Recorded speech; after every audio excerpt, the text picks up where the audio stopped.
Question में हमसे कहा जा रहा है कि एक व्यक्ति कुछ वस्तुओं को 5 वस्तु प्रति रुपए की दर से खरीदता है और उतनी ही वस्तुओं को वह 4 वस्तु प्रति रुपए की दर से और खरीदता है।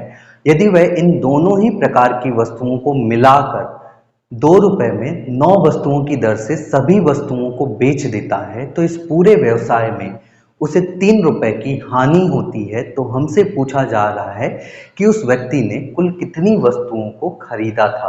जैसा कि क्वेश्चन में कहा गया है कि जो व्यक्ति है वो कुछ वस्तुओं को 5 वस्तु प्रति रुपए की दर से खरीदता है। इट मीन्स 5 वस्तुओं को खरीदने के लिए उसने कितने रुपए दिए होंगे? 1 रुपए।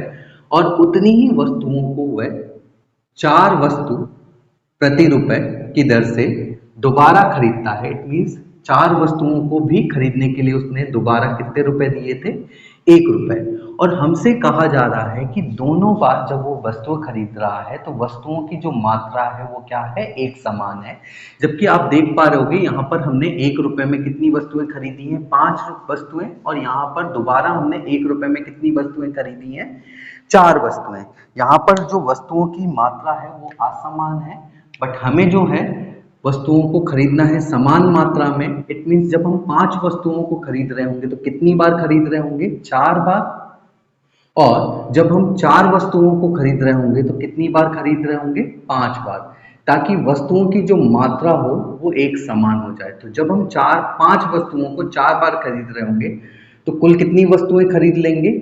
20 वस्तुएं। और ठीक इसी प्रकार जब हम 4 वस्तुओं को 5 बार खरीद रहे होंगे तो कितनी वस्तुएं खरीद लेंगे? 20 वस्तुएं। अब आप देख पा रहे हो कि जो वस्तुओं की जो मात्रा है वो एक समान हो गई है। और आपको पता होगा जब हम 5 वस्तुओं को 4 बार खरीद रहे होंगे तो पैसे भी हमें कितनी बार देने पड़े होंगे? 4 बार। और क्योंकि एक बार में हम 1 रुपए दे रहे हैं तो 4 बार में कुल कितने रुपए दिए होंगे? 4 रुपए। इट मीन्स हम कह सकते हैं पहली बार में हम 4 रुपए में कुल कितनी वस्तुएं खरीद रहे होंगे? 20 वस्तुएं। ठीक इसी प्रकार हम जब दूसरी बार में 4 वस्तुएं 5 बार खरीद रहे होंगे तो पैसे भी कितनी बार दिए होंगे? 5 बार। और 5 बार अगर हम पैसे दे रहे हैं और एक बार में 1 रुपए दे रहे हैं तो कुल कितने रुपए हमें देने पड़े होंगे? 5 रुपए। तो हम कह सकते हैं दूसरी बार हम 5 रुपए में कुल कितनी वस्तुएं खरीद रहे हैं? 20 वस्तुएं। तो हम कह सकते हैं यहां से कि हमने कुल 9 रुपए खर्च करके कितनी वस्तुएं खरीदी हैं? 20 वस्तुएं पहली बार और दूसरी बार में 20 वस्तुएं। इट मीन्स 9 रुपए में हमें कुल कितनी वस्तुएं मिली हैं? 40 वस्तुएं। इट मीन्स हम कह सकते हैं 40 वस्तुओं की जो यहां से कॉस्ट प्राइस आई है वो कितनी आई है? 9 रुपए।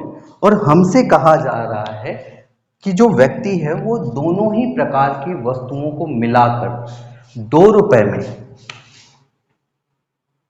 9 वस्तुओं की दर से सभी वस्तुओं को बेच देता है, जिससे उसे कुल 3 रुपए की हानि होती है। आपको भी पता होगा कि लाभ और हानि का सही कैलकुलेशन हम तभी कर सकते हैं जब हम जितनी भी वस्तुएं खरीदते हैं वो सारी की सारी वस्तुएं बेच दें।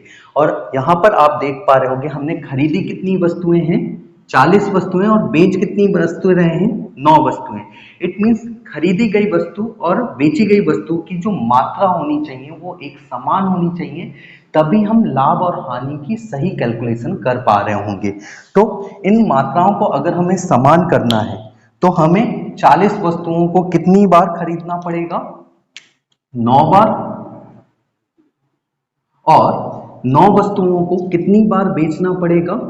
40 बार। तभी ये जो वस्तुएं हैं वो क्या होंगी? एक समान होंगी। तो जब हम 40 वस्तुओं को 9 बार खरीद रहे होंगे तो कुल कितनी वस्तुएं हो जाएंगी हमारे पास? 360 वस्तुएं हो जाएंगी। और ठीक इसी प्रकार जब हम 9 वस्तुओं को 40 बार बेच रहे होंगे तो कुल कितनी वस्तुएं हो जाएंगी? 360 वस्तुएं हो जाएंगी। इट मीन्स जितनी वस्तुएं हम खरीद रहे हैं उतनी ही वस्तुएं हम क्या कर पाएंगे? बेच पाएंगे। तो अगर हमने 40 वस्तुओं को 9 बार खरीदा है तो 9 बार क्या करना पड़ेगा? पैसे भी देने पड़ेंगे। और एक बार में हम पैसे कितने दे रहे हैं? 9 रुपए। तो 9 बार में हमें कुल कितने पैसे देने पड़े होंगे? 81 रुपए। इट मीन्स हम कह सकते हैं 81 रुपए में हमने कुल कितनी वस्तुएं खरीदी हैं? 360 वस्तुएं खरीदी हैं। और यहाँ पर जब हम 9 वस्तुओं की दर से 40 बार बेच रहे हैं तो 40 बार हमें पैसा भी मिला होगा, और 40 बार हमें जब पैसा मिलना होगा, एक बार में पैसा कितना मिल रहा है, 2 रुपए, तो 40 बार में हमें कितनी बार पैसा मिला होगा, कुल पैसा जो होगा वो क्या होगा, 80 रुपए। इट मीन्स जो हमारी यहाँ से सेलिंग प्राइस आएगी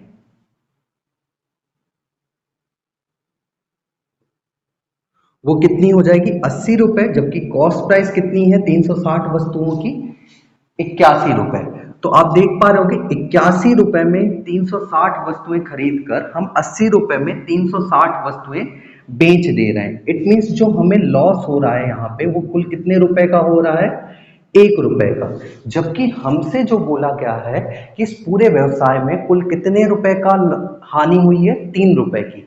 तो अगर हम कह सकते हैं कि 360 वस्तुओं में हमें बेचने पर 1 रुपए की हानि होती है, तो अगर हमें 3 रुपए की हानि हो रही होगी तो हम इससे 3 गुना वस्तुओं को खरीद और बेच रहे होंगे। तो अगर हम इससे 3 गुना वस्तुओं को खरीद और बेच रहे होंगे तो उस समय वस्तुओं की जो संख्या होगी वो क्या होगी, 360 की 3 गुना होगी। इट मीन्स 1080 वस्तुओं को हमने खरीदा होगा और 1080 वस्तुओं को हमने बेचा होगा, तभी जाके हमें इस पूरे व्यवसाय में 3 रुपए की हानि हो रही होगी।